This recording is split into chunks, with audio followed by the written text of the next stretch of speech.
저는 오늘 마태복음 22장 34절에서 40절 말씀 중심으로 해서 거짓 없는 믿음으로 사랑하라 이런 제목으로 하나님 말씀을 증거하겠습니다. 여기 34절에 보니까 예수께서 사두개인들로 대답할 수 없게 하셨다 함을 바리새인들이 듣고 모였는데 그렇잖아요. 그러니까 예수님을 지금 계속 오늘 그 마태복음 22장에 실린 내용들이 뭐냐면 예수님을 계속 시험하는 거예요. 테스트한단 말이에요. 예수님을 공경에 빠뜨리려고 시험하는 내용들이 계속 나오는데 지난주에 우리가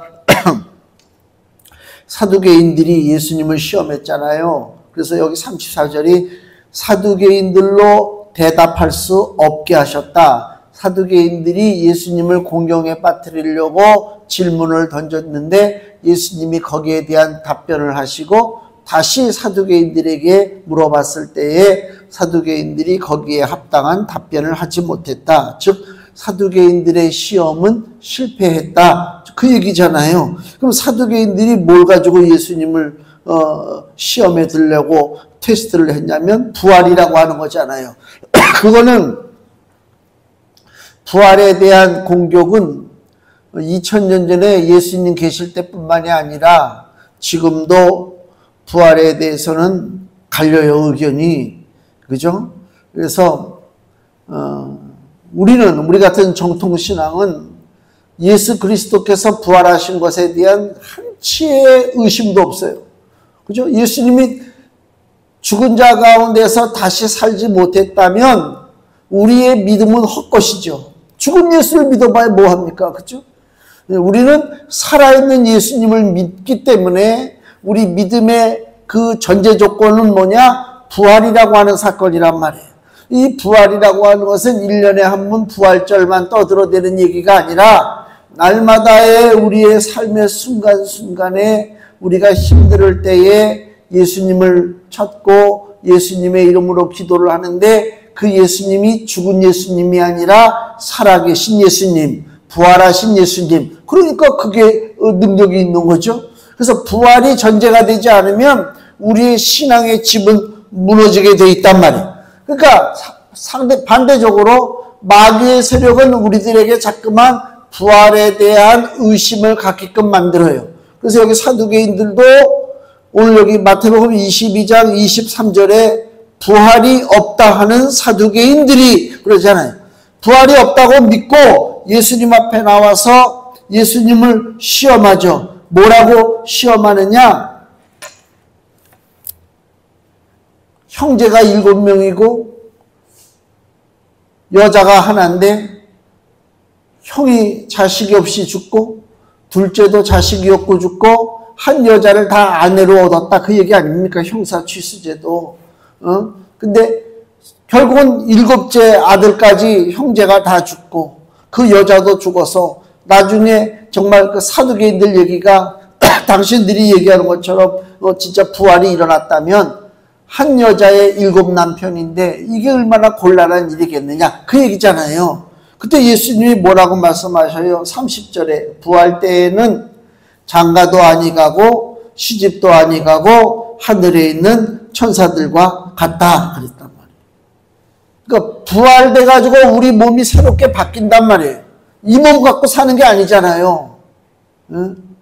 이 얼마나 우리의 육신이 연약합니까? 너무너무 연약하죠. 매번 이제 계절이 바뀌면 바이러스가 돌잖아요. 지금은 독감이 유행이라고 그래요. 독감이. 거기다가 코로나도 지금 퍼진다고 그러죠.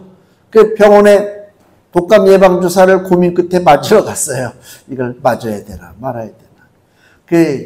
맞으러 갔더니 의사가 왼쪽에는 독감이요 오른쪽에는 코로나 백신을 맞으래. 그래서 내가 안 맞는다고 그랬죠. 코로나는. 왜 안 맞으시니? 무서워요.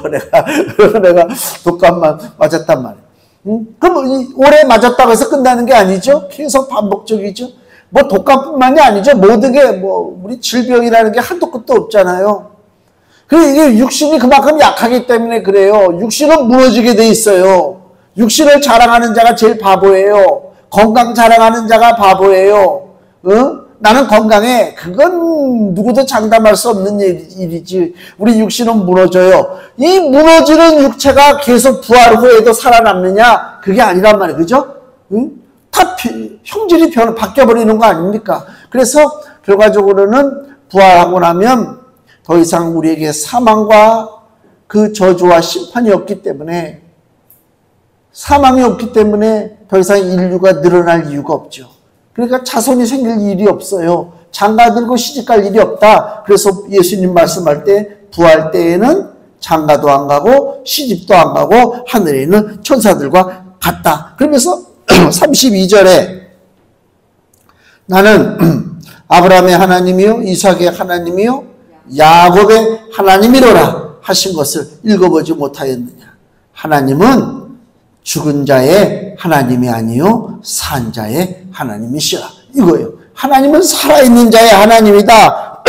그래서 부활을 믿지 않는 자, 또 죽은 믿음을 갖고 있는 자는 하나님과 관계될 게 없다, 그 얘기입니다. 마태복음 7장 21절 마태복음 7장 21절에서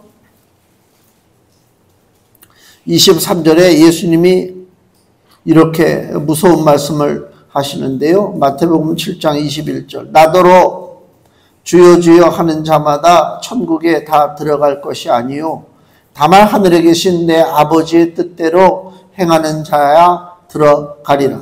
그날에 많은 사람이 나더러 이르되 주여 주여 우리가 주의 이름으로 선지자 노릇하며 주의 이름으로 귀신을 쫓아내며 주의 이름으로 많은 권능을 행치 아니하였나이까 하리니 그때에 내가 저희에게 밝히 말하되 내가 너희를 도무지 알지 못하니. 이거예요. 예수님 뭐라고요? 내가 너희를 도무지 알지 못한다. 그 얘기는 뭐예요? 너희들과 나는 관계가 없다, 그 얘기죠. 도무지 알지 못하니 불법을 행하는 자들아 내게서 떠나가라. 이 말씀이 뭐예요? 다 부활에 대한 신앙에 연결되는 거예요. 자, 부활을 인정치 않는 자는 죽은 믿음이요. 그죠? 다시 사는 것을 믿지 않으니까 자기는 죽고 끝내겠다는 거 아닙니까? 그래, 네가 부활을 믿지 아니하고 죽고 끝낼 것이냐? 그러면 넌 죽은 믿음으로 살아. 그렇지만은 예수님 말씀하기를 죽은 믿음, 부활을 믿지 않는 그 믿음을 갖고 사는 너하고는 나하고 아무런 관계가 없다, 그 얘기요. 그죠? 죽은 자의 하나님이 아니기 때문에, 하나님은 산 자의 하나님이시기 때문에, 그래서 예수님이 내가 너희를 도무지 알지 못한다 그랬단 말이에요. 그러면 옆에 또 마태복음 8장 28절 마태복음 8장 28절 예수님이 귀신 쫓아낼 때 일어난 일입니다. 예수께서 건너편 가다라 지방에 가심에 귀신 들린 자 둘이 무덤에서 나와 예수를 만나니 저희는 심히 사나와 아무도 그 길로 지나갈 수 없을 만하더라. 이에 저희가 귀신들이 소리질러 하려되 하나님의 아들이요 우리와 당신과 무슨 상관이 있나이까? 그죠? 귀신과 우리 주 예수 그리스도는 상관이 없죠. 관계할 것이 없죠. 그죠? 귀신의 사정을 예수님이 헤아려 주시고 귀신의 편에 서서 귀신에게 힘을 주고 용기를 주고 그게 아니잖아요. 그러니까 귀신들도 그걸 알아요. 그래서 귀신도 뭐라고요? 우리와 당신, 즉 예수님과 무슨 상관이 있나이까? 아무 관계가 없다. 이게 무슨 얘기냐면요, 이 땅에 아직도 예수님의 부활에 대해서 의심을 하고 예수 그리스도의 심판에 대해서 믿지 못한다고 하는 자들은 마치 이 귀신과 같은 거예요. 주님과 아무 상관이 없어요. 아무 상관이 없다는 얘기가 뭐예요? 우리는 이 땅에서 스스로는 살아갈 수 없는 아주 연약한 존재입니다. 아직도 스스로 산다고 생각하는 사람은 철없는 인생이고요. 우리는 스스로 못 살아요. 그래서 매시 매 때마다 어떻게 한다고요? 주님 나를 도와주세요. 예수님 나를 도와주세요. 이게 입에 배야 된단 말이에요. 스스로는 못 살아요. 안 돼요. 내가 애쓰고 눈 부릅뜨고 산다고 해서 될 일이 아니란 말이에요. 늘 주님의 도우심을 구하고 주님이 나와 함께 하시고 나에게 은혜를 주셔야 되는데, 그러려면 주님과 나 사이에 어떤 관계? 친밀한 관계가 이어져야 될 거 아닙니까? 그죠? 내가 누구에게 찾아가서 나 좀 도와주세요. 내가 지금 사정이 어려운데, 그 사람이 나 아세요? 나 모르는데 이렇게 하면 이거 곤란하잖아. 부활을 믿지 못하고 죽은 믿음을 가지고 살던 사람들이 인생의 위기가 닥쳤을 때 아이고 하나님 나 좀 살려주세요. 그때 하나님 그래 지금이라도 네가 살려달라고 그러니까 내가 살려줄게. 천만의 말씀이요. 내가 너를 모르지. 관계가 이루어지지 않았는데 이 관계성이라고 하는 것이 굉장히 중요합니다. 예수님과 관계를 맺고 사는 게 굉장히 소중하다 그 얘기입니다. 주님은 살아있는 믿음, 부활의 믿음을 가진 자에게 은혜와 사랑을 주신단 말이에요. 요한계시록 3장 8절 말씀을 보시면요. 신약성경 402페이지 요한계시록 3장 8절 볼지어다 예수께서 하시는 말씀입니다. 볼지어다 내가 네 앞에 열린 문을 두었으되 능히 닫을 사람이 없으리라. 우리 앞에 열린 문을 둔다는 얘기는 뭐예요? 우리의 길을 주께서 인도하시고 길에 모든 장애물들을 제거하시고 하나님이 도와주시는 거예요. 왜? 내가 네 행위를 아노니 내가 적은 능력을 가지고도 내 말을 지키며 내 이름을 배반치 아니하였도다. 살아있는 믿음을 갖고 있었기 때문에 그 산 믿음을 가진 자에게 우리 주 예수께서 주시는 축복이 뭐라고요? 열린 문의 역사를 준다. 앞에 가로막을 자가 없고 장애물이 없어요. 걸림돌이 없어요. 얼마나 감사해요. 우리가 인생 긴 길을 달려가잖아요. 사도 바울이 내가 달려갈 길을 마치고 믿음을 지켰으니 그렇잖아요. 달려갈 길을 마치고 믿음을 지키는 게 아무에게나 주어지는 일인 줄 아십니까? 달려갈 길을 마치고 그저 믿음을 지키는 것은 아무나 못해요. 달려갈 길 제대로 달려갈 것 같아요. 인생길을 예수 그리스도가 우리 편이 되어주셔서 나를 이끌어 주셔야 내가 내 인생의 종착지까지 달려갈 길을 달려갈 줄로 믿습니다. 아무나 못 달려가요. 얼마나 지금 이게 세상이 무서운 줄 몰라요. 지난주에 저 파주에 그 병원에 다녀왔는데 우리 목사님이 교통사고를 당해가지고 주일날 예배 끝나고 가는데 그냥 서 있었어요. 서 있었는데 저쪽에서 여기 신호대기하고 서 있는데 그냥 차가 이렇게 좌회전이지 그쪽 차가 좌회전하면서 운전석 있는데 이쪽을 그냥 맹하게 서 있는데 중앙선 넘어와서 들이받은 거야. 팍! 그래서 사모님이랑 같이 다행히 어디 뭐 부러지고 찢어진 데는 없지만 뭐 근육이 보통 놀란 게 아니죠. 그 다음에 이 충격이 오니까 그래서 지금 병원에 입원하고 계셔요. 그 다음날 월요일날 그 목사님 말씀이 필리핀 선교차 떠나기로 비행기표까지 다 끊어놨다고 그래요. 한 치 앞도 모릅니다. 누구도 내 인생길이 어떻게 될지 몰라요. 불행한 뉴스지만 저 울산인가 어디에 무슨 화력발전소 그 탑이 무너지는 거 그 TV에서 보여주는데 그 밑에 사람들이 막 일하잖아요. 그죠? 또 위에도 사람들이 있잖아요. 근데 순간적으로 무너지잖아요. 그걸 무너지리라고 생각한 사람이 누가 있었겠어요? 이 쇠로 만든 철골탑인데 그 밑에서 사람들이 일하면서 이거 무너질 거야. 그렇지 않잖아요. 절대로 안 무너지니까 그 밑에서 일을 하지. 그 위에 올라가지. 촤! 응? 안 돼요. 안 돼.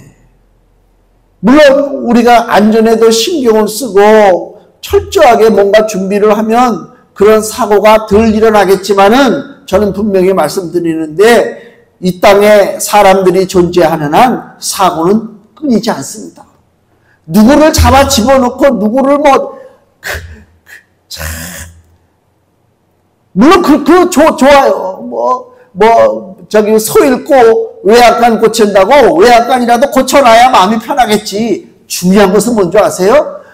이 땅에 되어지는 모든 일들이 하나님이 모르시는 것이 없다. 하나님 모르시는 것이 없어요. 그러면 누구에게 내 운명을 맡기고 살 것이냐? 기술자에게 내 운명을 맡기고 사냐? 무슨 어떤 건설회사에게 내 운명을 맡기고 사냐? 아니요. 오직 하나님 앞에 내 인생을 맡기고 사는 것이 지혜로운 인생이다. 그 얘기입니다. 주님과 관계가 있어야 된단 말이에요. 주님을 알지 못해요. 주께서 내가 너를 도무지 모른다. 예수님이 그러면 이것처럼 큰일 날 일이 어디 있어요. 요한복음 3장 18절 말씀을 보세요. 요한복음 3장 18절.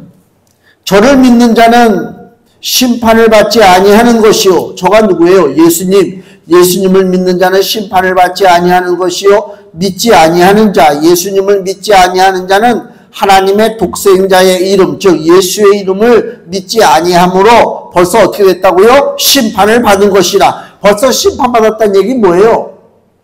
예를 들어서 한 50 먹은 사람이 있어요. 50 먹은 사람이 아무리 누가 옆에서 예수님 믿으라고 그래도 뭐 귀로 흘려듣고 안 들어. 예수님의 이름을 거부해. 50 먹은 사람이. 그래서 성경은 너 50 먹었지. 육신의 나이로 따지면 네가 80이 넘고 90이 넘도록 살지를 모르지만은 이미 50이지. 너 이미 예수 그리스도와 관계가 없기 때문에 심판받은 거야. 심판받았다는 얘기는 뭐예요? 그 인생길에 어떤 인생의 장애물이 놓여있느냐? 온갖 저주와 마귀들의 올무와 이런 것들이 인생길에 놓여있단 말이에요. 왜 굳이 내 마음을 꺾어서 예수님 앞에 무릎을 꿇고 예수만이 나의 구주가 되신다라고 하는 그 믿음의 고백만 하면 내가 살 건데 그 믿음의 고백을 안 해요. 그리고 버틴단 말이에요. 왜요? 심령에 악한 영이 있기 때문에 그래요. 더러운 영이 있기 때문에 그렇단 말이에요. 그래서 하여튼 간에 예수님과 아무 관계가 없는 자는 이미 심판받은 자예요.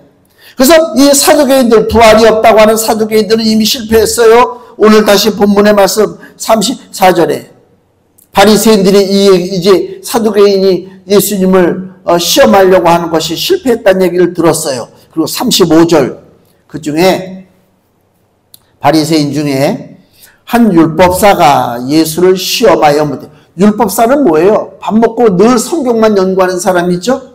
성경 박사예요. 율법에 대한 박사예요. 구약 성경에 모세오경 뭐 이런데 율법이 쭉 기록되어 있잖아요. 그 법에 대한 전문가란 말이에요. 그러니까 전문가가 예수님을 걸고 넘어가려고 36절 선생님이요. 율법 중에 어느 계명이 크니까. 율법이요. 그 당시에 예수님 당시에 한 600개가 넘다고 그래요. 600개가 넘는 율법이 있다고 그래요. 엄청나게 많죠. 그러니까 이것을 다 지키는 것이 불가능하다고 하는 사실을 알고 있어요. 600개가 넘는 율법의 그 조항을 어떻게 우리가 다 지켜요? 못 지키잖아요. 응? 그래서 어떤 생각들을 갖고 있냐면 이 사람들이, 이 바리새인들도 600개나 되는 율법을 다 지키지 못하니까 중요한 것만 골라가지고 지키면 되지 않을까. 그래서 예수님한테 물어보는 거예요. 당신이 중요한 것이 뭔지를 좀 한번 좀 골라줘라. 우리가 그걸 좀 믿을 테니까. 그렇단 말이에요. 그러니까 600개나 되는 율법을 다 지키지 못해. 그 중에서 중요한 것만 몇 개 빼가지고 지키면 되는 거지. 그게 인본주의야. 누구 맘대로. 하나님이 600개를 주셨으면 600개를 지켜야지. 이거예요. 하나님이 법을 왜 주겠어요, 법을. 지키라고 주는 거예요. 근데 우리가 법을 받아보고 이거 법이 너무 많은데 몇 개는 좀 빼고 몇 개는 지키고 그건 아니요. 결론적으로 이 땅에 하나님이 주신 율법을 지키고 살 자가 없어요. 아무도 살 수 없어요. 자 보세요. 성경이 그래요. 율법이 아무리 많아도 하나만 어기면 다 어기는 꼴이 된단 말이에요. 여기 구약성경 신명기 27장을 보세요. 창세기, 출애굽기, 레위기, 민수기, 신명기 앞에 있죠. 신명기 27장 26절. 구약성경 304페이지입니다. 구약성경 304페이지 신명기 27장 26절. 이 율법의 모든 말씀을 실행치 아니하는 자는 저주를 받을 것이라 할 것이요 모든 백성은 아멘 할지니라. 여기 뭐라고 그래요? 율법의 모든 말씀을 실행치 아니하는 자는 저주받는 거예요. 그러니까 600 몇 개의 율법이 있다. 조항이 다 지켜야 돼. 안 지키면 안 돼. 안 지키면 안 되죠. 자, 신약성경으로 갈까요? 야고보서 2장 10절입니다. 저 뒤에 히브리서 다음에 야고보서 2장 10절. 신약성경 373페이지. 신약성경 373페이지 야고보서 2장 10절입니다. 누구든지 온 율법을 지키다가 그 하나에 거치면, 하나를 어기면, 그 얘기죠. 율법을 지키다가 하나를 어기면 모두 범한 자가 되나니, 잘 지키다가 하나만 어겨도 전체를 어긴 것이 된다, 그 얘기입니다. 쉽게 얘기하면 이거예요. 내가 여기서 부산까지 차를 몰고 가는데, 부산까지, 예를 들어서 부산까지 신호등이 600개라 이거야. 600개. 율법 조항이 600개인 것처럼 신호등이 600개야. 내가 신경 쓰고 가면서 신호등을 잘 지켜. 사거리 신호등도 지키고, 한가한 길에도 그렇고, 빨간불 있으면 쓰고, 파란불에 가고, 그죠? 노란불 켜지면 진입하지 않고, 그렇죠. 신호등을 나름대로 열심히 잘 지켜서 부산까지 다 내려가.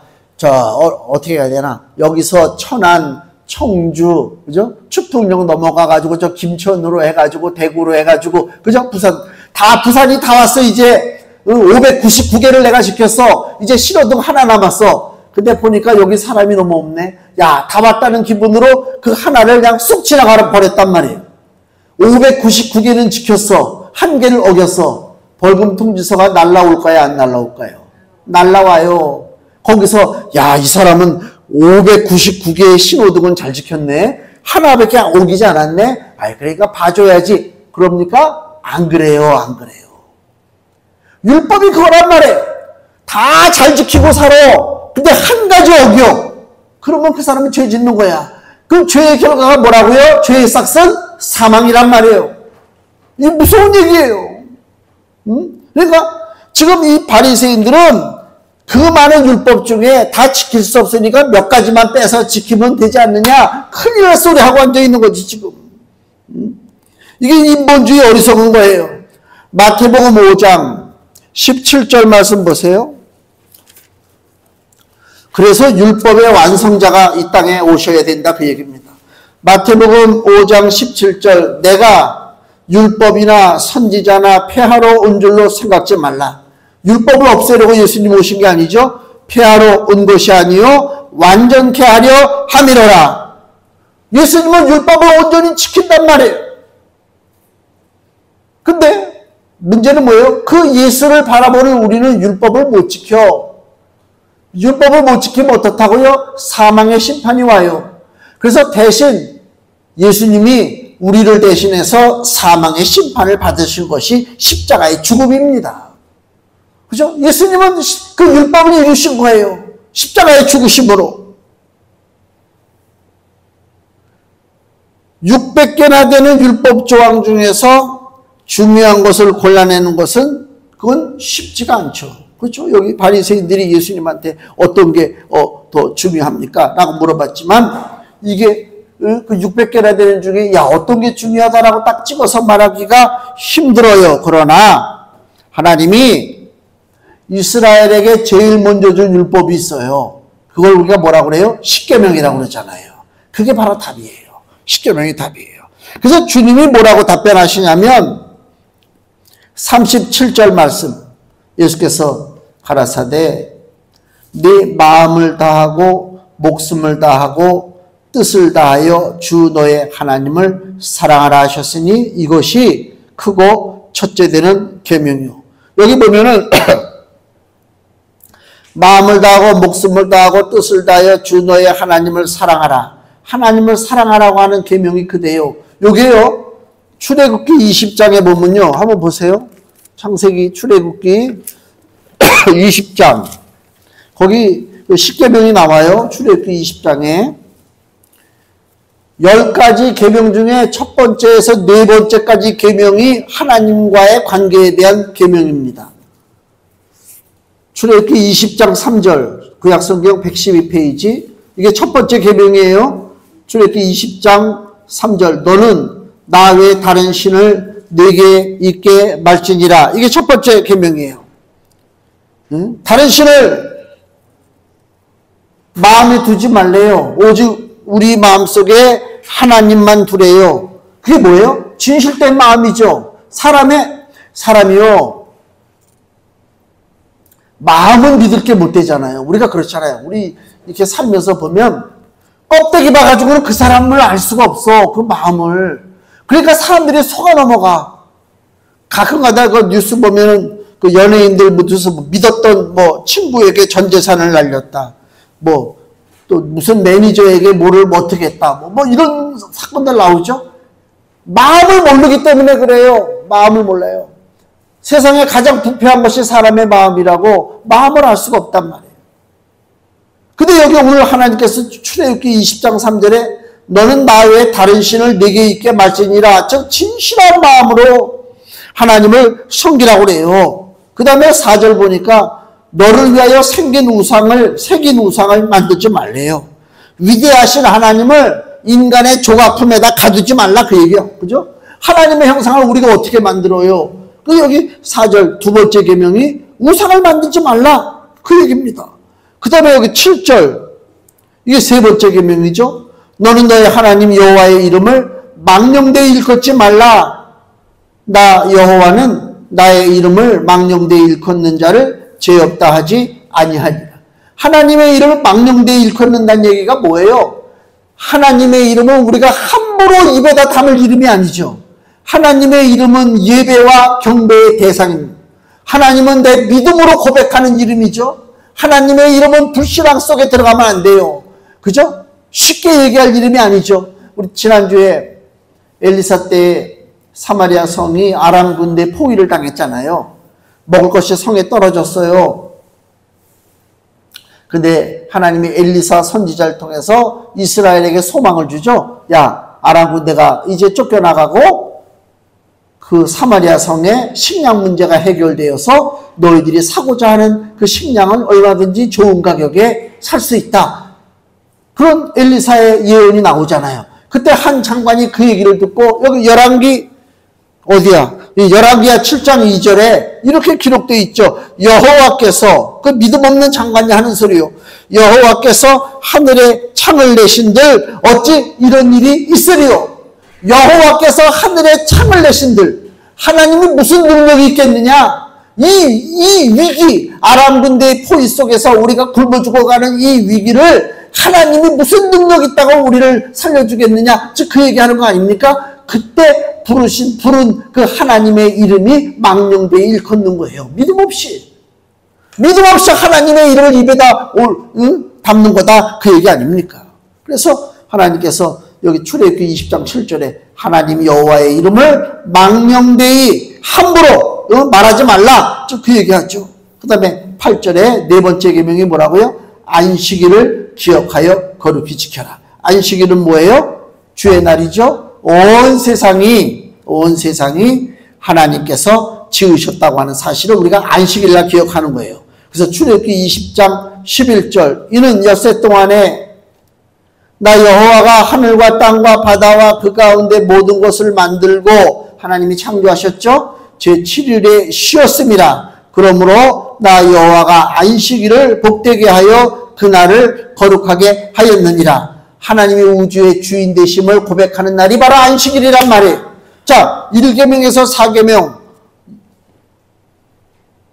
다른 신을 마음에 두지 말고 우상을 섬기지 말고 하나님의 이름을 망령되이 일컫지 말고 또 안식일을 지키고 하는 이 네 가지 계명의 핵심이 뭐냐? 핵심이 이 네 가지 계명의 핵심을 예수께서 이렇게 말씀하시죠. 다시 우리 본문에 마태복음 22장 37절에 예수께서 가라사대 10계명 1계명에서 4계명까지 하나님과의 관계된 계명의 핵심을 말씀하십니다. 37절 예수께서 가라사대 네 마음을 다하고 목숨을 다하고 뜻을 다하여 주 너의 하나님을 사랑하라 이것입니다.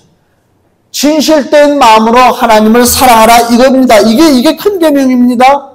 그리고 나서 38절에요.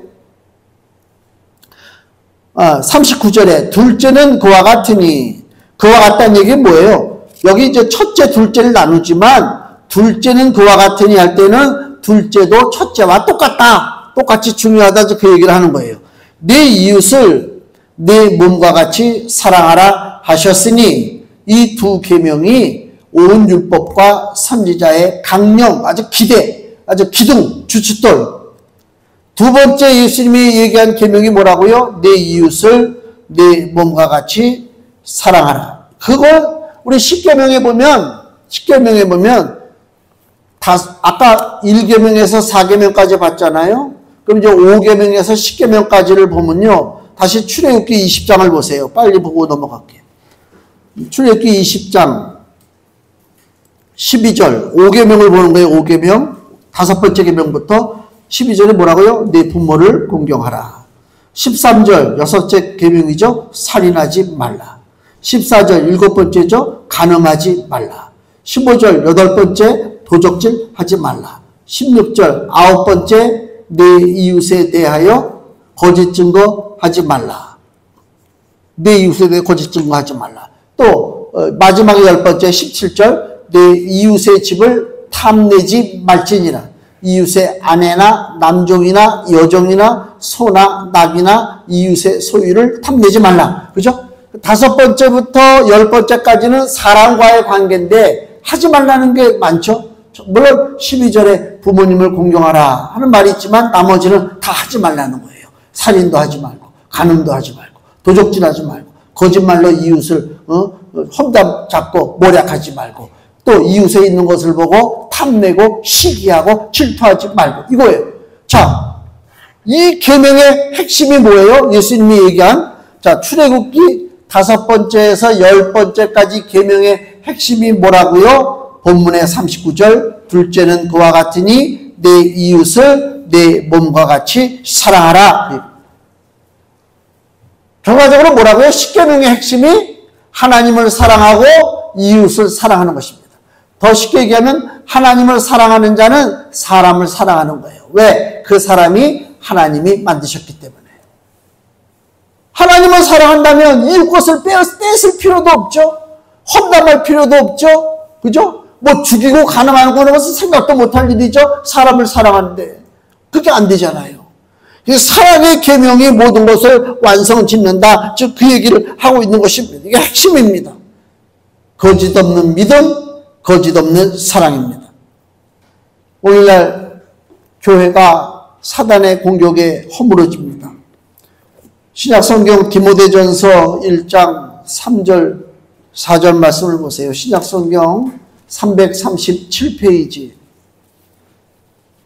마지막 말씀을 정리합니다. 디모데전서 1장 3절 4절 내가 사도 바울이 하는 얘기입니다. 디모데 목사에게 마게도냐로 갈 때 너를 권하여 에베소에 머물라 한 것은 어떤 사람들을 명하여 다른 교훈을 가르치지 말며 교회에 다른 교훈을 가르치는 사람들이 많아요.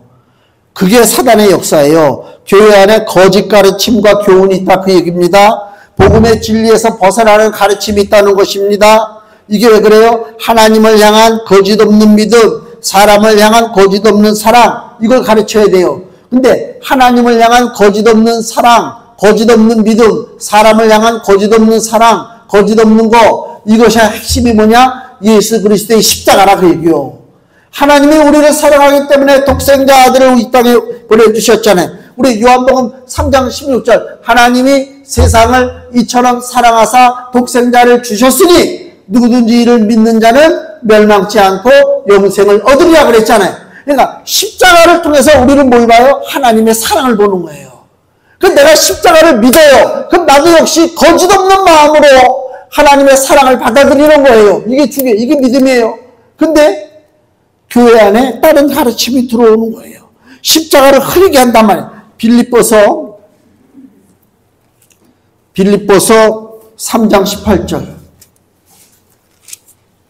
빌립보서 3장 18절 19절 내가 이것도 사도 바울이 하는 얘기입니다. 내가 여러 번 너희에게 말하였거니와 이제도 눈물을 흘리며 말하노니 여러 사람이 그리스도 십자가의 원수로 행하느니라. 예수님이 십자가의 원수로 행한다는 얘기는 뭐예요? 교회 안에서 다른 가르침을 가르쳐요. 뭘 가르쳐요? 예수님의 십자가 복음이 완전해요. 그것만으로도 충분해요. 근데 오늘날 이 땅에 있는 많은 거짓된 것들이 교회 안에서 십자가만 가지고는 안 된다. 다른 이론을 집어넣어요. 행사를 해요. 이상한 이론을 주장해요.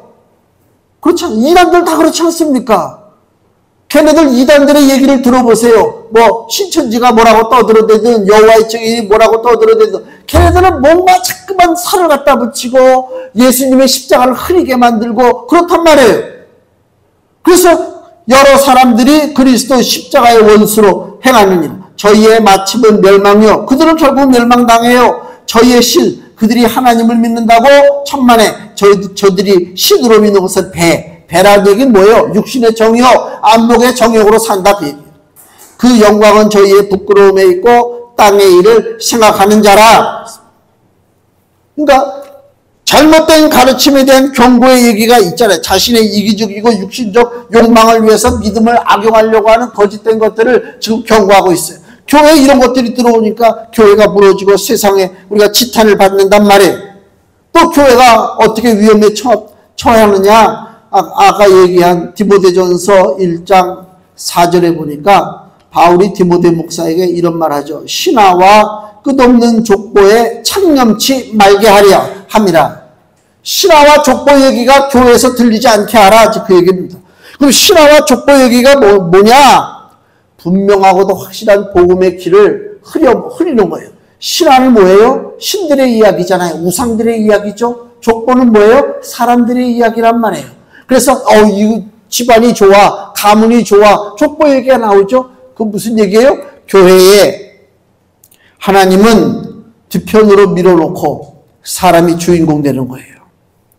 그 위대한 인물, 성공한 사람들, 그들의 스토리, 간증, 그들의 신앙, 그것이 기준이 돼버린단 말이에요.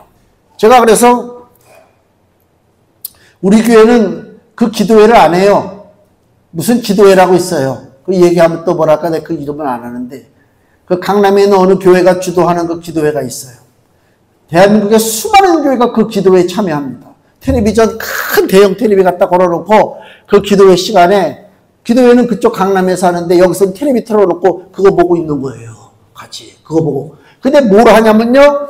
유명 연예인, 사업가, 뭐 스포츠 선수 하여튼 성공한 사람들 나와가지고 간증하는 거예요. 그럴듯하지 들어보면은. 그럴듯해. 나는 반대해요. 왜? 사람은 100% 순수하고 온전할 수가 없어요. 그 입에서 나오는 말을 나는 믿을 수가 없다. 예, 성경이 100% 정확한데 성경 이야기는 신경 안 쓰고 사람들의 이야기를 신경 써. 하나님이 그렇게 역사하시는구나. 그 사람에게 역사하시는 하나님이 나에게 똑같이 역사하지 않습니다. 사람마다 다릅니다. 하나를 기준으로 잡아두면 안 됩니다. 신화와 족보 얘기가 나오면 안 됩니다. 죄와 사망에 무력한 사람이 주인공 되는 교회는 가짜 복음을 먹고 무너지는 교회입니다. 그거 안 된단 말이에요. 그래서 갈라디아서 1장 7절 말씀 보면요. 갈라디아서 1장 7절에서 10절 다른 복음은 없나니 다만 어떤 사람들이 너희를 요란케 하여 그리스도의 복음을 변하려 함이라. 그러나 우리나 혹 하늘로부터 온 천사라도 우리가 너희에게 전한 복음 외에 다른 복음을 전하면 저주를 받을지어다. 우리가 전에 말하였거니와 내가 지금 다시 말하노니 만일 누구든지 너희의 받은 것 외에 다른 복음을 전하면 저주를 받을지어다. 이제 내가 사람들에게 좋게 하랴 하나님께 좋게 하랴 사람들에게 기쁨을 구하랴 내가 지금까지 사람의 기쁨을 구하는 것이었다면 그리스도의 종이 아니니라 그랬습니다. 바울은 디모데 목사를 에베소 교회에 보내면서 사단의 전략을 물리치라 라고 지금 명령하고 있습니다. 금주의 말씀 보세요. 디모데전서 1장 5절입니다. 같이 읽겠습니다. 경계의 목적은 청결한 마음과 선한 양심과 거짓이 없는 믿음으로 나는 사랑이거늘 교회에 계속 집중하고 경계하며 가르쳐야 할 내용이 뭐냐? 간단하게 얘기하면 거짓 없는 믿음으로 사랑하라 그 얘기입니다. 오늘 예수님이 바리새인들이 어떤 율법이 가장 큰가요? 라고 물어봤을 때 예수님이 제시한 그 율법이 뭐라고요? 십계명입니다. 십계명은 두 개로 나눠지죠. 하나님을 진실한 마음으로 사랑하는 거예요. 예수, 그죠? 하나님을 진실한 마음으로 사랑하는 것이고 또 하나는 이웃을 사랑하는 것이요. 거짓 없는 사랑. 이것이 예수님이 우리에게 당부하는 거짓 없는 믿음으로 사랑하라 하는 얘기입니다. 우리가 이 땅에서 바른 믿음을 지니고 산다고 하는 그 기준점이 뭐냐? 내가 하나님을 얼마나 사랑하는가? 내 마음을 스스로 살펴보세요. 하나님을 사랑하는 자는 잃어버린 양도 사랑한단 말이에요. 위해서 기도해 줘야지. 그렇잖아요. 하나님을 사랑하는 자는 진실한 마음으로 하나님 앞에 가는 거예요. 그 진실함이 이 땅에 없기 때문에 오늘날 교회가 세상에 빛이 되지 못하고 있습니다. 안타깝게 이런 말할 수가 없어요. 예수님께서 우리에게 지키라고 주신 그 귀한 계명이 뭐라고요? 거짓 없는 믿음으로 사랑하는 것입니다. 하나님을 사랑하고 사람을 사랑하는 것입니다. 이게 우리가 모자란다면 회개하고 하나님 앞에 사랑할 수 있는 마음을 달라고 기도해야 될 줄로 믿습니다. 기도하겠습니다.